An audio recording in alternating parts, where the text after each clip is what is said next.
This is how to successfully learn math on your own. In my opinion, this is what I personally think is the best approach. And in all honesty, I think anyone wanting to pursue math, anyone wanting to learn mathematics on their own, probably wants to pursue it in this type of fashion, probably in a similar way. Um, so first things first, avoid boot camps.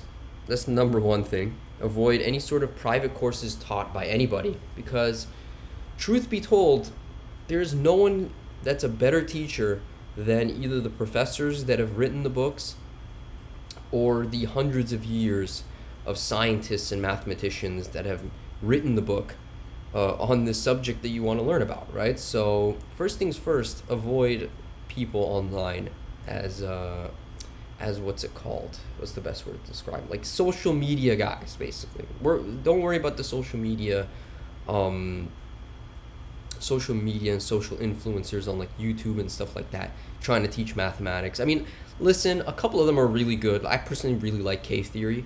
I really like his Pomodoro streams. I haven't really looked much into his like actual theoretical math courses yet.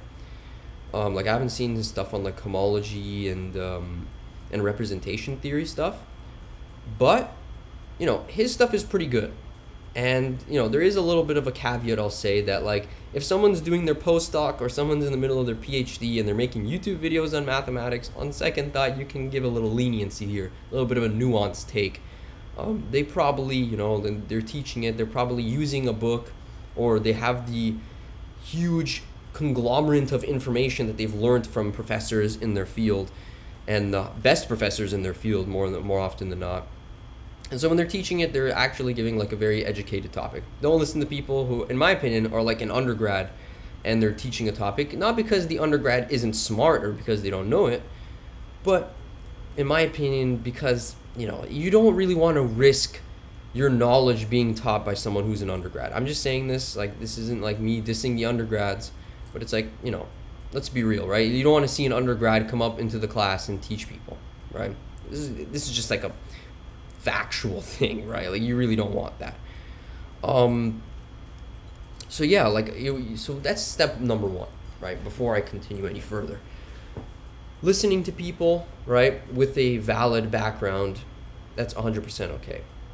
So this is how I would learn math, and this is how I'm currently learning math. Is syllabuses. Honestly, like the most fastest way to learn this stuff is through syllabuses.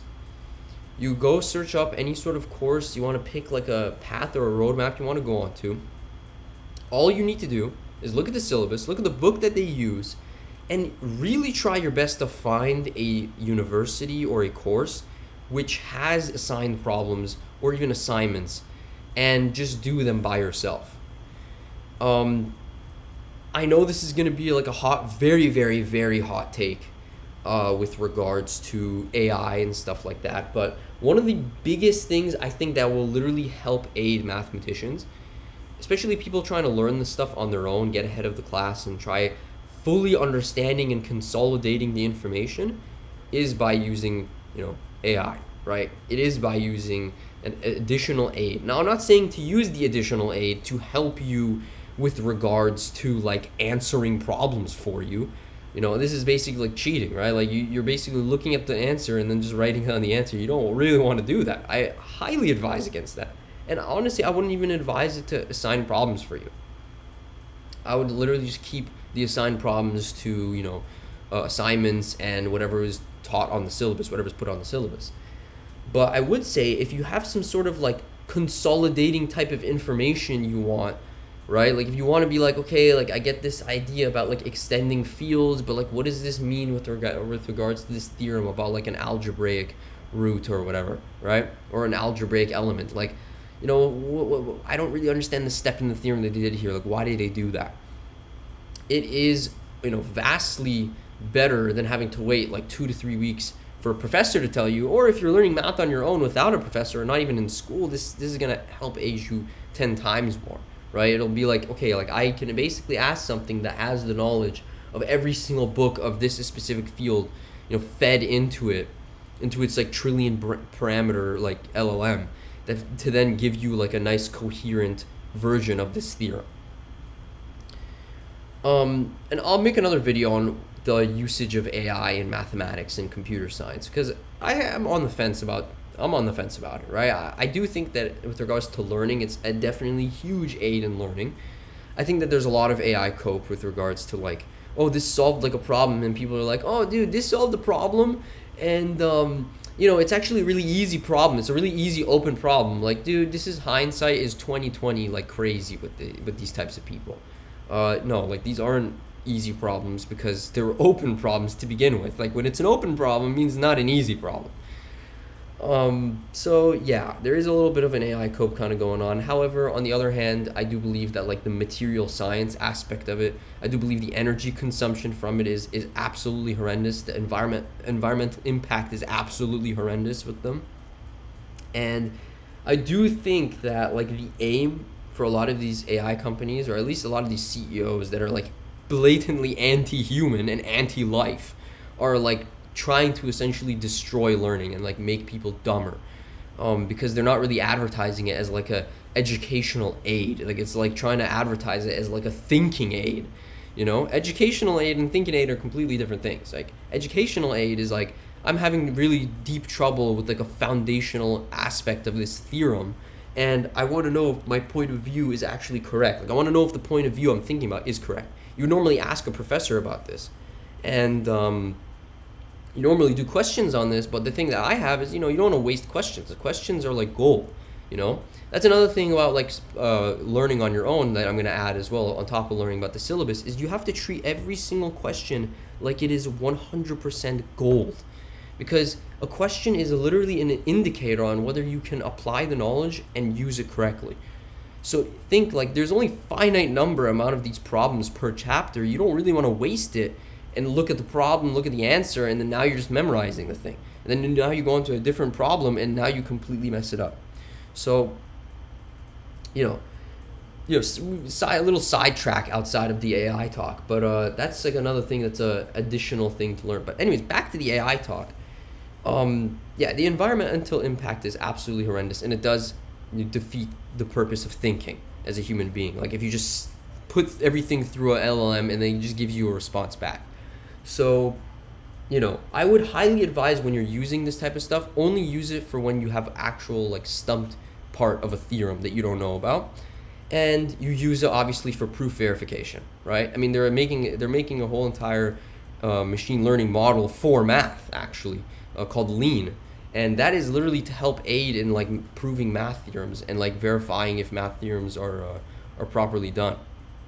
So all things considered, man, it's definitely a slope, I would say, right? Like it is like a very, very tight slope between like letting AI do all the thinking and like you doing the thinking, you know what I mean? So yeah. I would honestly advise people, on top of the two things that I mentioned, so on top of using AI, on top of using the syllabus and course learning, take breaks as many times as you can when your brain gets overburdened, right? So like spend maybe an hour and 30-minute block of studying, and like almost like the Pomodoro technique, stop, get a 10-15-minute break, walk around, try to deplete your brain. It's like reach the critical point where it can't think any further. You feel like you have a tension headache whenever you're thinking. And then, wait for it to dial down, drink plenty of water, and then come back and pursue again a different block, right? So then you don't feel tired of doing the same exact thing, every single day. You switch it up every single time you sit down. And I would say maybe the final thing, I'm sure there's more things I could think of, but maybe the final thing I would say is find a book that you personally think fits your learning style. So each person has a different learning style, right? Like some people really like Rudin. I don't like Rudin at all. I think that Rudin is an excellent book after you've learned analysis, at least first year analysis. It's excellent because then it's just reviewing a lot of material. It goes into depth into some stuff. It's a very terse book, so I wouldn't really recommend it for someone just starting out to learn. There are a lot of trolls that like say you should learn Rudin off rip. Nah. So I would recommend Spivak's analysis. If you're someone who doesn't really like a lot of questions, but you like the theory building a lot more, I would recommend Block's real analysis. And learn what book really fits your type of learning style, right? Some people really like books with a lot of questions and a lot of hard questions. Some people really like books that are really going into depth into 100 different things. An example of this is Spivak's analysis on manifolds or calculus on manifolds versus Moncrief's manifolds. I think that's the correct book name, and or Duistermaat, right? Duistermaat's multivariable analysis. If you look at all these different books, like Duistermaat is extremely terse, extremely hard questions, and a very thick book. So if you're really trying to become like an absolute god in this field and be like a differential geometer, you could do that. If you're not like that and you really want to just get past it and just get all like the quick terse information, calculus on manifolds is probably going to be your best bet here, right? And if you're really trying to like get a little mix of both but have more of theory and a lot of the proofs are a little bit more coherent, you would ideally then obviously pick the final option of being Moncrief's. So pick a book that very much suits your learning, and if you do all of these things, ideally you should be able to kind of like learn math on your own to a certain degree. Again, you don't really need one of these like courses teaching you any of this stuff in terms of like a online course, right? Like in terms of people being influencers telling you like I could teach you all this stuff. So this is like the ideal way, at least, at learning math. And maybe I can come up with a ideal way of learning computer science and programming. But this is, of course, my opinion. All this is under my opinion. This is the approach I've taken to learning stuff on my own and learning mathematics on my own.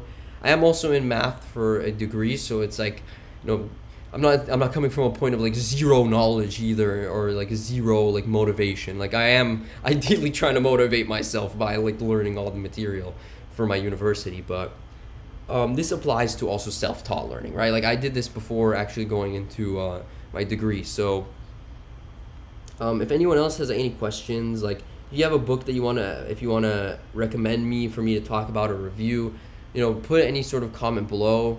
If you want me to talk about some of the stuff about AI and it aiding and helping in math, or like the effects of AI in learning, you guys I can also do that as well. I'm gonna probably do that anyway, actually, now that I think about it, because it is something that's been coming up a lot more, and there is a video I actually want to react to about like should you still pursue mathematics, should you still pursue math as a PhD, or even math in general now in light of AI? Which the answer is absolutely yes.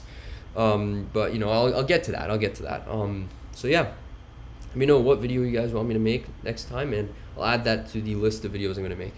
Take it easy and peace.